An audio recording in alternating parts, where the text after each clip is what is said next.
I left the army last summer, so my leadership experience is very much based on that of the military. So to give you a flavour, I commissioned into the Royal Artillery in 2002. I served in regiments in both the UK and Germany. I undertook 2 operational tours in Iraq, 1 in Afghanistan.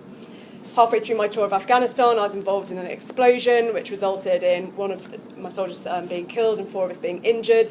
Returning to the UK, had an interesting conversation with my consultant. Apparently my medical diagnosis, which I thought was highly proficient of a broken leg, was slightly off, and actually it was a little bit more serious than that. So I was presented with an option, and to cut a long story short, I decided to go for amputation.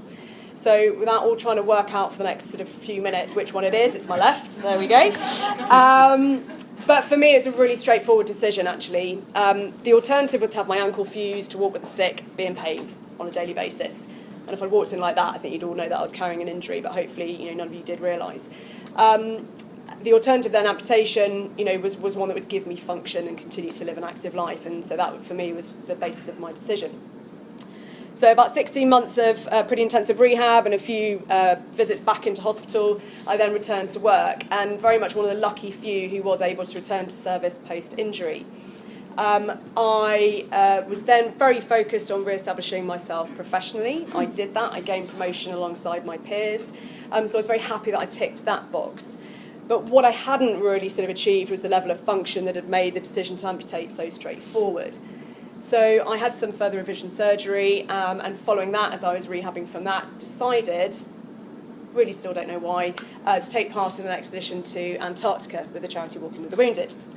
So slightly extreme goal, I know, difficult one to explain to my parents, but I really felt that would give me the impetus to get out of the office and into the gym and out onto the hills to do the necessary training.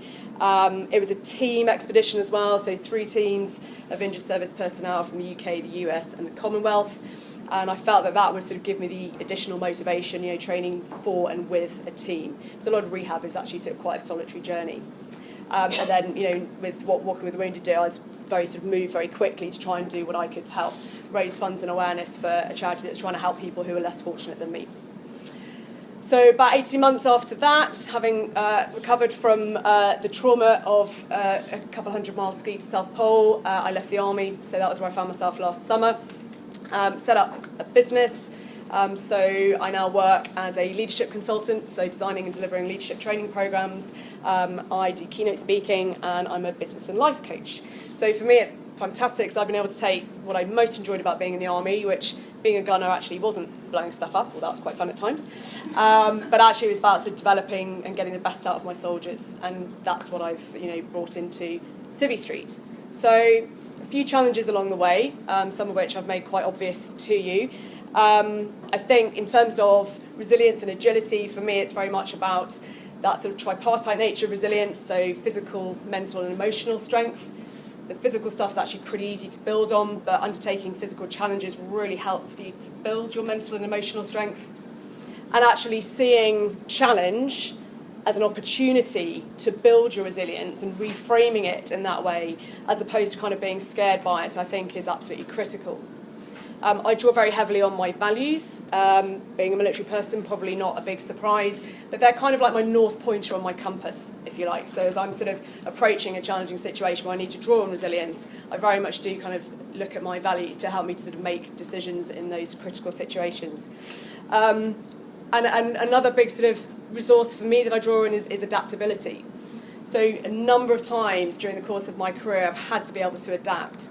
Being told 2 weeks before you leave training that actually that first command that you're going to take over, which is pretty daunting in itself, taking command at the age of 25 for a troop of 40 soldiers ranging from about 18 to 38 years old, fair few challenges I'm sure you can appreciate.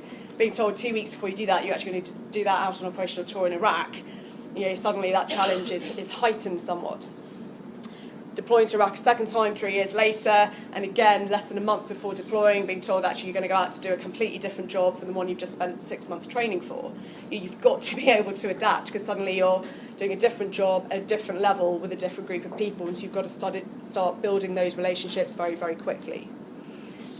Clearly, the challenges of being in Afghanistan sort of speak for themselves. I was supporting an infantry company in my role there, so I was the only female amongst about 120 men. Not a problem for me, being a female, I was pretty used to it because I'd done it for 30 years, but it was, an issue for some of the guys that I was dealing with. And actually, really for the first and only time in my career, gender was an issue, but when one of your own team openly expresses that he has a problem working for a female boss and he tells you that in Afghanistan, that's quite a challenge to deal with, and you really have to adapt your style perhaps as to how you're going to deal with it. Had I had to deal with that back in barracks, undoubtedly I'd have taken a different approach, probably more patient and a few more two-way conversations. As it was, dealing with that out on the front line, had to exercise some pretty robust leadership and a few more one-way pin your ears back type conversations. So I think the ability to be able to adapt your style as a leader is absolutely critical, and perhaps what some people refer to as situational leadership. For me, that's not showing a lack of consistency. You can still be authentic, an authentic leader, but recognise that you're going to need to adapt your style according to the people that you're dealing with and working with and the situation that you're in. Clearly, getting blown up makes you sort of reassess situations. And I think that's where I started to really sort of analyse more how I dealt with situations. So first of all, identifying what the challenge is, not sort of being the ostrich who sticks the head in the sand, and facing up to the challenge, naming it if you like, so you actually got something to start dealing with, realising it could be worse, looking around you and thinking, okay, there's always going to be someone worse off than me, so actually better just crack on and deal with it. And then importantly, deciding to do something about it, and deciding to make the situation better. So positive attitude, sense of humour obviously always help there. And, recognising the support network that you have around you as well. I've had to become more comfortable asking for help over the last few years, which anyone who knows me well knows has been a struggle. But, recognising you can't do everything yourself, and actually setting that good example as a leader of being prepared to ask for help, which allows other people to sort of realise, that they can ask for help as well, I think is really key. So maybe exercising that little bit of humility. I think probably that's about enough for me. I guess, my biggest challenge recently has been leaving the army, learning to be a civvy. Clearly haven't quite got the lingo yet.